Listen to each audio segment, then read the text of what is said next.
Esoteric interpretation techniques. I cover that quite a bit, but it's very difficult. I was talking to somebody the other day about the interpretation of Ecclesiastes that I'm working on right now, and they were looking at some stuff, and they asked me about something in chapter 5 that I want to talk about here. These motifs are going to be reoccurring in other material, so as much as it might sound very complicated reading the King James Version, a couple verses there and go, my gosh, that sounds weird. We're going to find the same teaching elsewhere in different verbiage. My name is Dan Paulson. Welcome to the video. Yeah, there's something that is being taught repeatedly in the background.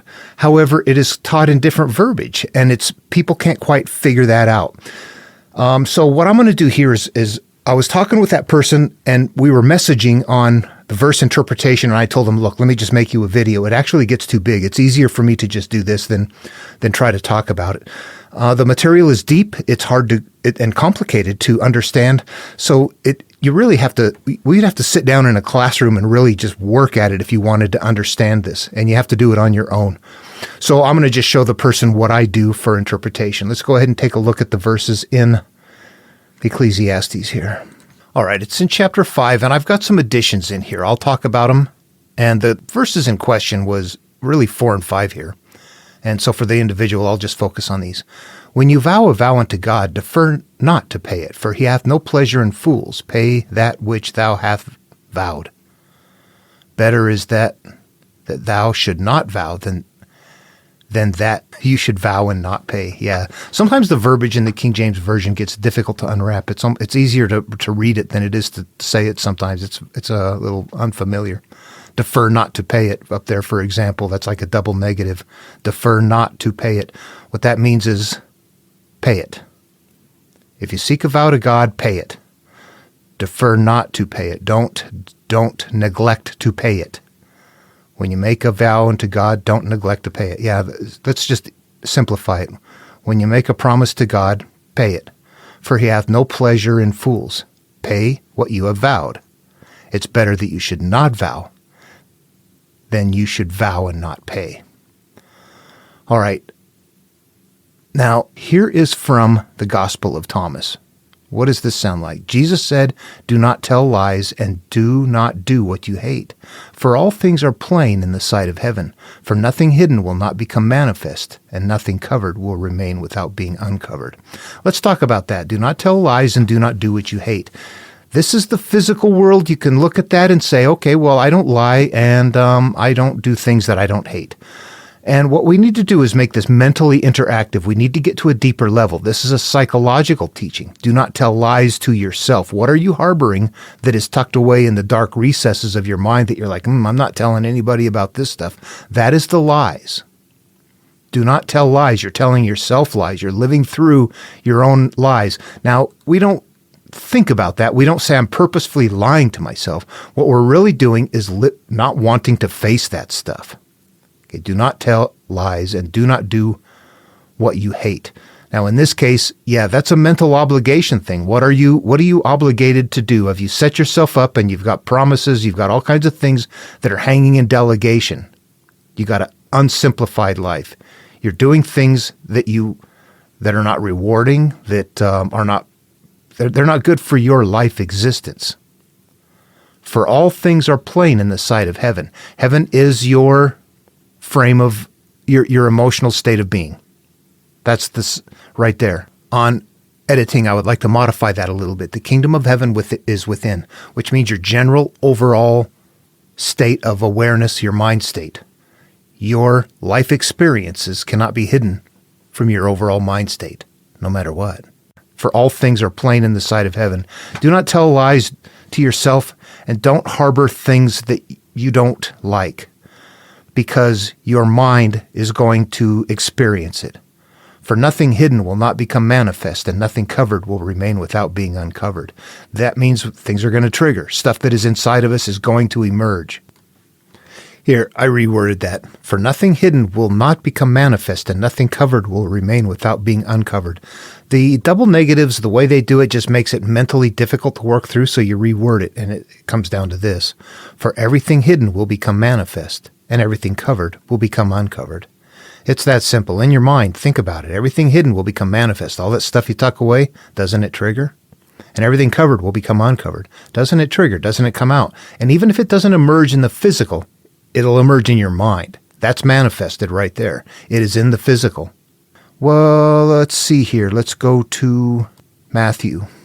What we're going to find is a similar teaching from Jesus.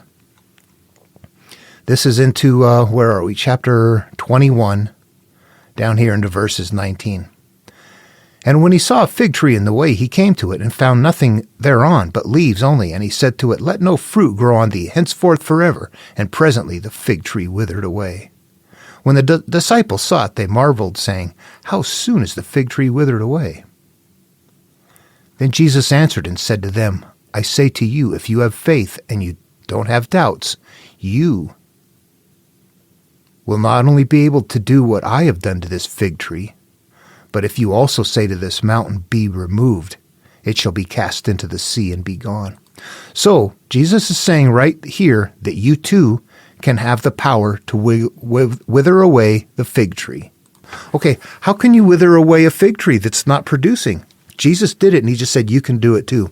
These are mentally interactive. They're metaphorical. The fig tree is what's growing from your garden. This is something that's produced from our mind. We have got something that we have obligations or unresolved issues or something that is emerging from our mind that's not producing things that are good for us. We command it to die. You can do that too. We all have to do that. This is a teaching telling us that if we are doing something, and I hate this, I have an obligation here that I'm stuck doing things I told people I would, but I really don't want to. I need to let go of that stuff. And I'm not talking about obligations to family members or things like that are, dependent upon you. I'm talking about the things that are like this. I'm getting the life sucked out of me, and maybe I'm helping them, but I'm not getting anything in return. It's not what I want to do in life. All right, it's kind of reverse engineering the understanding here. The older material is more complicated in its verbiage. The newer material is simpler. So Jesus' teachings are going to be, do not tell lies and do not do what you hate, for all things are plain in the sight of heaven. For nothing hidden will not become manifest. We see it. So if we look at the verses here then that are in Ecclesiastes, the old ones, what does this one say? Better is it that thou should not vow than that thou should vow and not pay. This is having commitments. This is having a fig tree growing that's not producing. Better it is that you should not have any commitments no, that's not it. That's not just it. That's one layer of it. It has to be mentally interactive. Better it is that you should not vow than that you should vow and not pay. These are having things mentally that we have to do that are always there. They're always nagging us. You got to resolve this stuff. As long as we've got things going on that are not resolved, it's better off to not have anything going on. And that's exactly what we want, a simple life. So if we go back up to 4, when you vowest a vow to God, defer not to pay it. Make sure that you resolve the issues, for he has no pleasure in fools. Pay that which you have vowed. Resolve the issues. Because everything hidden will become manifest and everything covered will become uncovered. Okay, you see how you have to make it mental that way. And I've been criticized, not criticized, I've been told that you bounce around and know so many things that at point in time I'm like, I've lost it. You go to Babylonia, then you go to Jesus, and it's like, what the hell? I don't know all that stuff. So it does take a lot to get into it and to understand, to read it. And I've dedicated years of research to this. So, and that's just out of insatiable curiosity, really. It's a drive to do it and to understand it. It's my hobby, and I have time to do it. So, but if they were doing what I'm doing here is how they made the stories. They're made on, you take I've got something that I'm hanging on to. I've got an issue that I got unresolved. There's a memory, and when I bring it up, I feel bad about it. That's the stuff right here. We've got things that are unresolved. I could say an anchored ship will not sail, and it's carrying that teaching. I am the ship. I'm hanging on to something. I can't get free of it. The dog tied in the yard cannot run away. I am now the dog tied in the yard that cannot escape it. All they're doing is taking the same teaching and shifting the verbiage over time, over place. Well, mine was very simple there. Can't escape it. Something continues to cycle around that which you're clinging onto. Another way of putting it, the tree grows up and you cut it down, but the root's still there. So it continues to grow up and you cut it down again. But no matter what, until you pull the root out, it comes back. What we've got is the same thing. That doesn't sound like I can't escape what I'm tied to. But if you work it out mentally, what you're clinging on to is a memory that is unresolved, that you can't escape from. So now when you go to the tree, what is this? This is something producing from me from a seed. That's a memory that is there, that is unresolved, that is causing me to continue to have this experience. I cannot escape it. They become mentally identical, but only when you interpret them at that level right there. And that's what we're running into with all of the material. That kind of variation in the verbiage over time, over space, cultures, place, not space, but yeah, you know what I mean. Okay, so I hope that was helpful to the guy I was talking to. Yeah, I hope that helps. The video, you can see how it's complicated, and for me, I reference a lot of things. If I hadn't read all of those things, I never would have, honestly, I wouldn't have put it together. You have to see the similarities, but the only way to see the similarities is to read the material and to be able to remember and to process and to say, that sounded like something from somewhere else, and that sounded like something else. The Pharisee's like a dog in the manger. That sounds like, oh yeah, that's an Aesop's fable, the dog in the manger. You start doing that stuff, but only by just having your head full of a lot of it. So the way I bounce around is the way I have to do it. For people that say you do it too much, it's like, that's the only way I figured it out, honestly. So, and then and then for me, other people say it's actually helpful because I don't understand this complicated thing. But once you went to somewhere where it's being taught in a simple way, and I understand it, I go back and see where, 1,500 years earlier, life was different. They were teaching it a lot differently than in modern verbiage. Modern verbiage 2,000 years ago is no longer modern, but it's a lot easier for us to understand. Knowing to remove the mote from my eye, it takes a long time to understand that that's the same thing as flooding the world or destroying Sodom or Jericho. Yeah, that all of them are going to be doing something that play out in the psyche, and they're just different ways of carrying that story.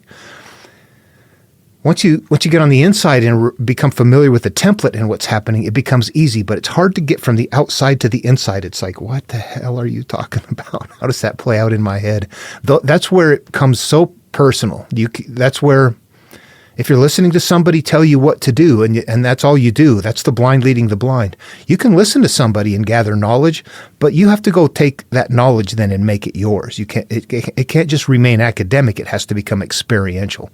That's why the Tao that can be told is not the eternal Tao. It's an experiential path. I'm talking. Does it resolve your issues? Hell no, not a bit. Not until you take the path does it become eternal. All right. Same for me. Same for all of us. All right. See you in the next video.